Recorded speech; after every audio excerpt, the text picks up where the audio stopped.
ॐ कर्पूरे गौरं करुणावतारं संसारसारं भुजगेन्द्रहारं सदा वसन्तं हृदयारविन्दे भवं भवानी शयितं नमामि। ओम नमः शिवाय। हर हर महादेव।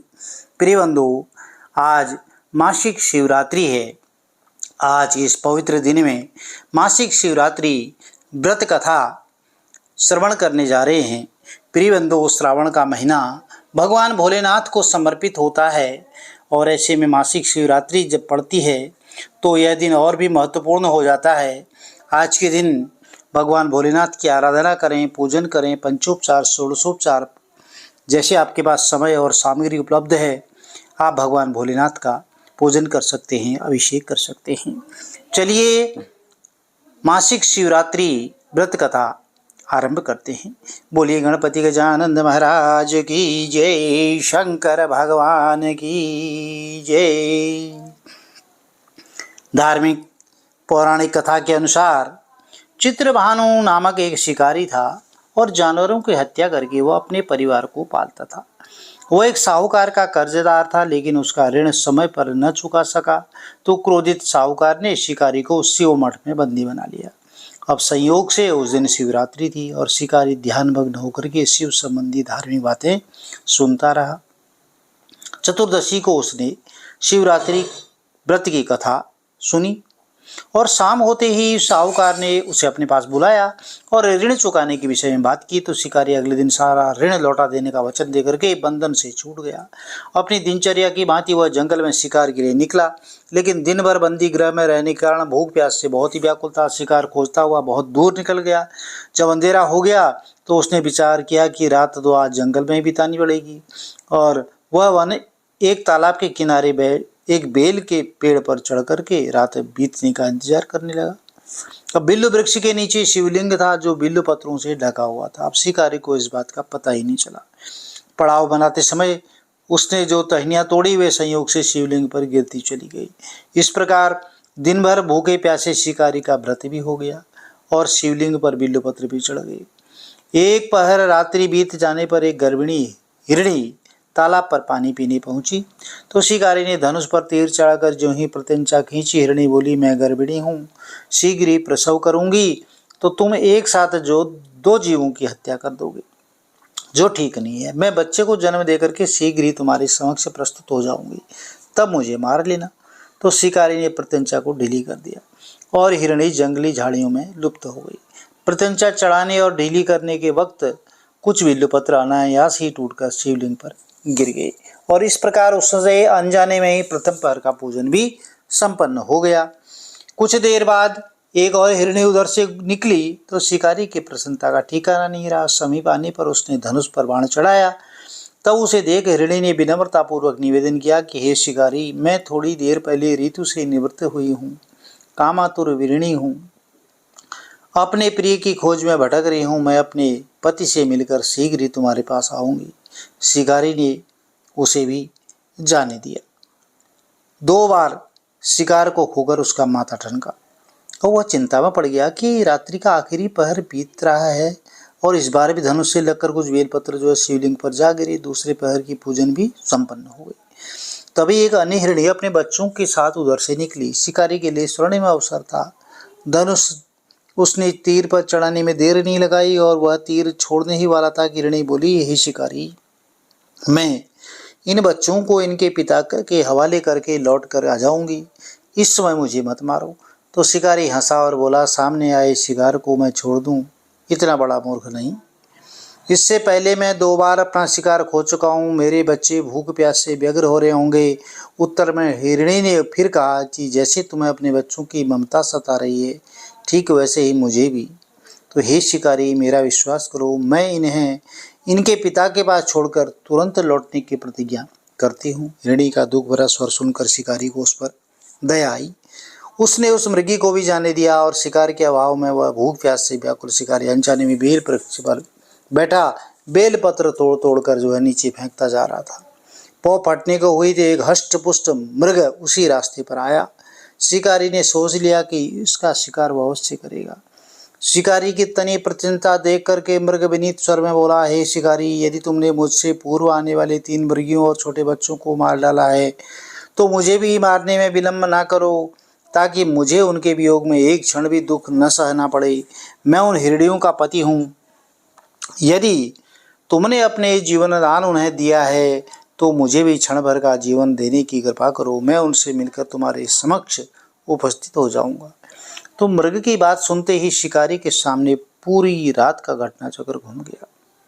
उसने सारी कथा मृग को सुना दी। तब मृग ने कहा, मेरी तीनों पत्नियां जिस प्रकार प्रतिज्ञाबद्ध होकर गई हैं, मेरी मृत्यु से अपने धर्म का पालन नहीं कर पाएंगी, इसलिए जैसे तुमने उन्हें विश्वास पात्र मानकर छोड़ा है वैसे ही मुझे भी जाने दो। मैं उन सब के साथ तुम्हारे सामने शीघ्र ही उपस्थित होता हूँ। शिकारी ने उसे भी जाने दिया। अब इस प्रकार प्रातः हो आई। उपवास, रात्रि जागरण और शिवलिंग पर बेलपत्र चढ़ने से अनजाने में ही शिवरात्रि की पूजा पूर्ण हुई। अनजाने में हुई पूजन का उसको परिणाम तत्काल मिल गया। शिकारी का हिंसक हृदय निर्मल हो गया और उसमें भगवत शक्ति का वास हो गया। थोड़ी ही देर बाद वह मृग सपरिवार शिकारी के समक्ष उपस्थित हो गया ताकि वह उनका शिकार कर सके। किंतु जंगली पशुओं की ऐसी सत्यता, सात्विकता एवं सामूहिक प्रेम भावना देख करके शिकारी को बड़ी ग्लानि हुई।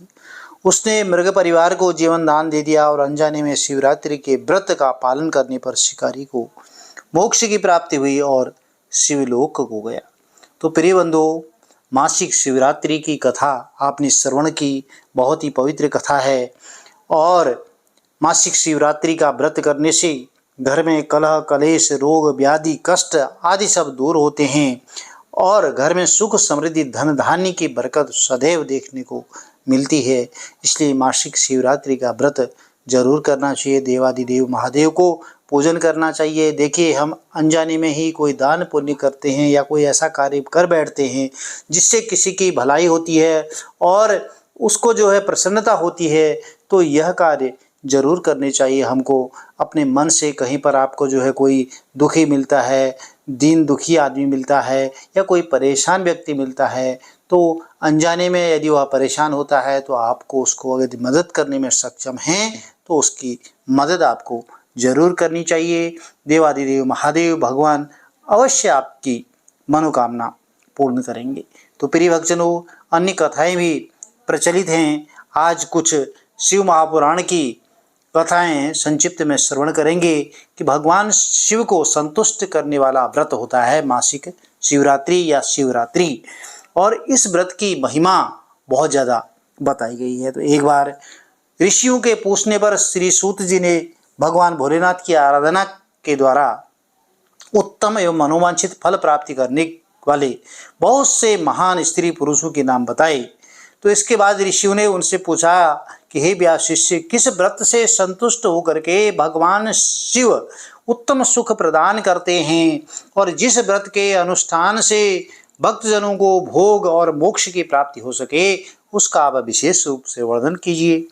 तो श्री सूत जी ने कहा कि महर्षियों, तुमने जो पूछा है वही बात किसी समय ब्रह्मा, विष्णु और पार्वती जी ने भगवान शिव से पूछी थी। तो भगवान शिव और पार्वती का संवाद भी इस कथा में हम श्रवण करेंगे। तो इसके उत्तर में भगवान शिव ने जो कुछ कहा वह मैं तुम लोगों को बता रहा हूँ। तो ऐसा श्री सूत जी ने कहा। तो भगवान शिव बोले कि मेरे बहुत से व्रत हैं जो भोग और मोक्ष प्रदान करने वाले हैं। उनमें 10 मुख्य व्रत हैं जिन्हें जावाल श्रुति के विद्वान 10 शैव व्रत कहते हैं और द्विजों को सदा यत्नपूर्वक इन व्रतों का पालन करना चाहिए। प्रत्येक अष्टमी को केवल रात में ही भोजन करना चाहिए। विशेषतः कृष्ण पक्ष की अष्टमी को भोजन का सर्वथा त्याग कर देना चाहिए। शुक्ल पक्ष की एकादशी को भी भोजन छोड़ देना चाहिए, किंतु कृष्ण पक्ष की एकादशी को रात में मेरा पूजन करने के पश्चात भोजन किया जा सकता है। शुक्ल पक्ष की जो त्रयोदशी आती है उसको तो रात में भोजन करना चाहिए, परंतु कृष्ण पक्ष की जब चतुर्दशी को शिव व्रतधारी पुरुषों के लिए भोजन का सर्वथा निषेध माना गया है। दोनों पक्षों में प्रत्येक सोमवार को प्रयत्न पूर्वक केवल रात्रि में ही भोजन करना चाहिए। शिव के व्रत में तत्पर रहने वाले लोगों के लिए यह अनिवार्य नियम होता है। इन सभी व्रतों में व्रत की पूर्ति के लिए अपनी शक्ति के अनुसार शिव भक्त ब्राह्मणों को भोजन कराना चाहिए और द्विजों को इन सब व्रतों का नियम पूर्वक पालन करना चाहिए। द्विज जो इनका त्याग करते हैं वे चोर के समान होते हैं। मुक्ति मार्ग में प्रवीण पुरुषों को मोक्ष की प्राप्ति कराने वाले 4 व्रतों का नियम पूर्वक पालन करना चाहिए। वह 4 व्रत कुछ इस प्रकार हैं: भगवान शिव की पूजा, रुद्र मंत्रों का जप, शिव मंदिर में उपवास और काशी में मरण। ये मोक्ष के सनातन मार्ग हैं। और सोमवार की अष्टमी और कृष्ण पक्ष की चतुर्दशी, इन 2 तिथियों को उपवास पूर्वक व्रत रखा जाए तो वह भगवान शिव को संतुष्ट करने वाला होता है। इसमें अन्यथा विचार करने की कोई आवश्यकता नहीं है। अरे इन चारों में भी शिवरात्रि का व्रत ही सबसे अधिक बलवान बताया गया है। इसलिए भोग और मोक्ष रूपी फल की इच्छा रखने वाले लोगों को मुख्यतः उसी का पालन करना चाहिए और इस व्रत को छोड़ करके दूसरा कोई मनुष्य के लिए हितकारक व्रत नहीं बताया गया है। और यह व्रत सबके लिए धर्म का उत्तम साधन है। निष्काम अथवा सकाम भाव रखने वाले सभी मनुष्यों, वर्णों, आश्रमों, स्त्रियों, बालकों, दासों, दासियों, देवता आदि सभी देहधारियों के लिए यह श्रेष्ठ व्रत हितकारक बताया गया है।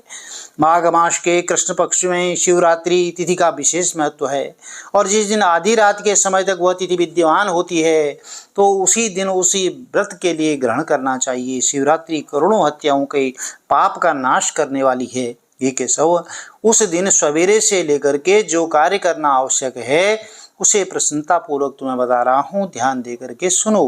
बुद्धिमान पुरुष सवेरे उठ करके बड़े आनंद के साथ स्नान आदि नित्य कर्म करें, आलस्य को पास नहीं आने दें, शिवालय में जाकर के शिवलिंग का विधिवत पूजन करके और मुझ शिव को नमस्कार करने के पश्चात उत्तम रीति से संकल्प करना चाहिए। देवदेव हे महादेव, हे नीलकंठ, आपको नमस्कार है। हे देव, मैं आपके शिवरात्रि व्रत का अनुष्ठान करना चाहता हूँ। हे देवेश्वर, आपके प्रभाव से यह व्रत बिना किसी विघ्न बाधा के पूर्ण हो और काम आदि शत्रु मुझे पीड़ा न दें।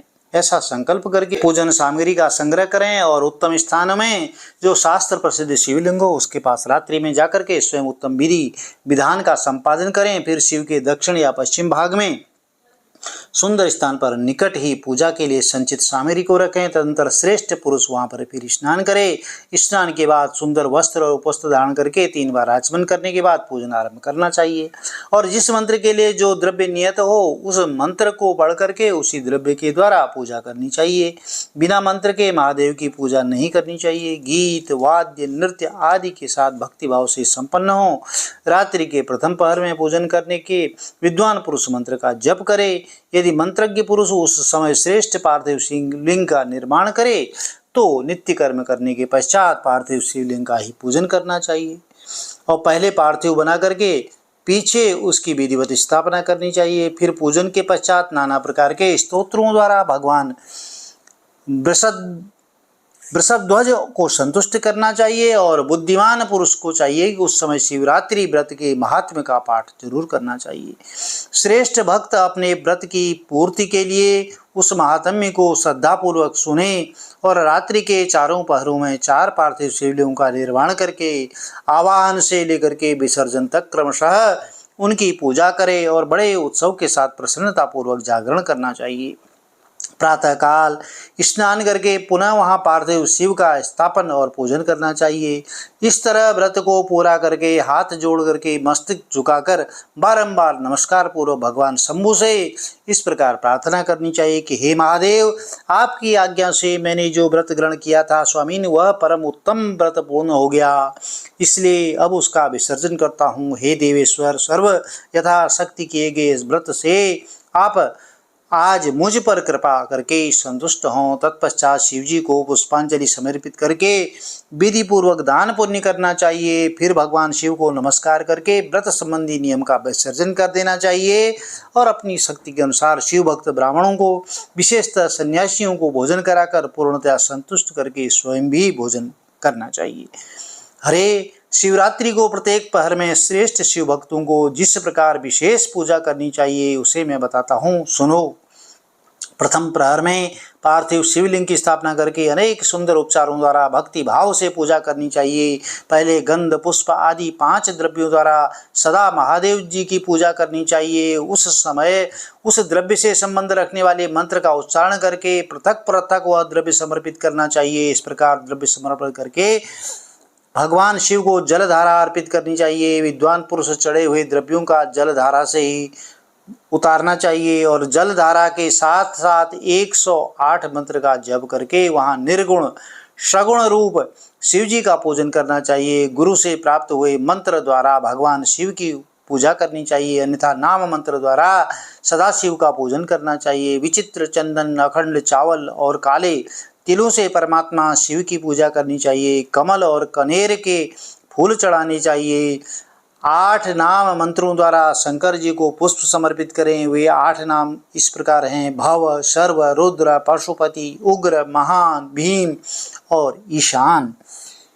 इनके आरंभ में श्री और अंत में चतुर्थी विभक्ति जोड़ करके श्री भवाय नमः इत्यादि नाम मंत्रों द्वारा शिव का पूजन करना चाहिए। पुष्प समर्पण के पश्चात धूप, दीप और नैवेद्य निवेदित करना चाहिए।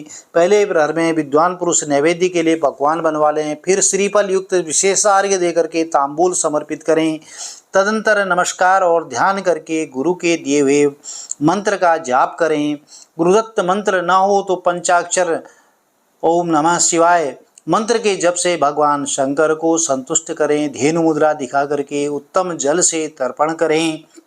तत्पश्चात अपनी शक्ति के अनुसार 5 ब्राह्मणों को भोजन कराने का संकल्प करें। फिर जब तक पहला प्रहर पूरा न हो जाए तब तक महान उत्सव करता रहे। दूसरा प्रहर आरंभ होने पर पुनः पूजन के लिए संकल्प करें, अथवा एक ही समय चारों प्रहरों के लिए संकल्प करके पहले प्रहर की भांति पूजा करता रहे।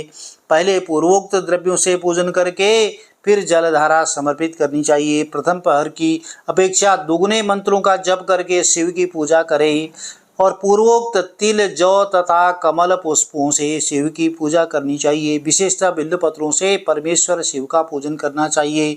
दूसरे प्रहर में बिजोरा नींबू के साथ अर्घ्य देकर के खीर का नैवेद्य निवेदित करना चाहिए। हे जनार्दन, इसमें पहले की अपेक्षा मंत्रों की दोगुनी आवृत्ति करनी चाहिए। फिर ब्राह्मणों को भोजन कराने का संकल्प करे। शेष सब बातें पहले की ही भांति तब तक करता रहे जब तक कि दूसरा प्रहर पूरा न हो जाए। अब तीसरे प्रहर के आने पर पूजन तो पहले के समान ही करें, किंतु जौ के स्थान में गेहूं का उपयोग करें और आक के फूल चढ़ाए। उसके बाद नाना प्रकार के धूप और दीप देकर के पोए का नैवेद्य भोग लगाए। उसके साथ भांति भांति के शाक भी अर्पित करे। इस प्रकार पूजन करके कपूर से आरती उतारे, अनार के फल के साथ अर्घ्य दे और दूसरे प्रहर की अपेक्षा दोगुना मंत्र जप करे। तदंतर दक्षिणा सहित ब्राह्मण भोजन का संकल्प करे और तीसरे प्रहर के पूरे होने तक पूर्ववत उत्सव करता रहे और चौथा प्रहर आने पर तीसरे प्रहर की पूजा का विसर्जन कर दे और पुनः आवाहन आदि करके विधिवत पूजा करे। उड़द, कंगनी, मूंग, सप्तधान्य, शंखी, पुष्प तथा बिल्व पत्रों से परमेश्वर शंकर भगवान का पूजन करे और उस प्रहर में भांति भांति की मिठाइयों का नैवेद्य का भोग लगाए और उड़द के बड़े आदि बना करके उनके द्वारा सदाशिव को संतुष्ट करे।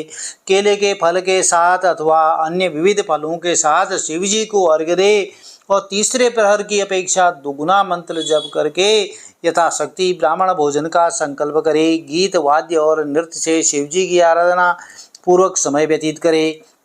भक्तजनों को तब तक महान उत्सव करते रहना चाहिए जब तक जो है चौथा प्रहर अरुणोदय न हो जाए और अरुणोदय होने पर पुनः स्नान करके भांति भांति के पूजनोपचारों और उपहारों द्वारा शिव जी की अर्चना करे।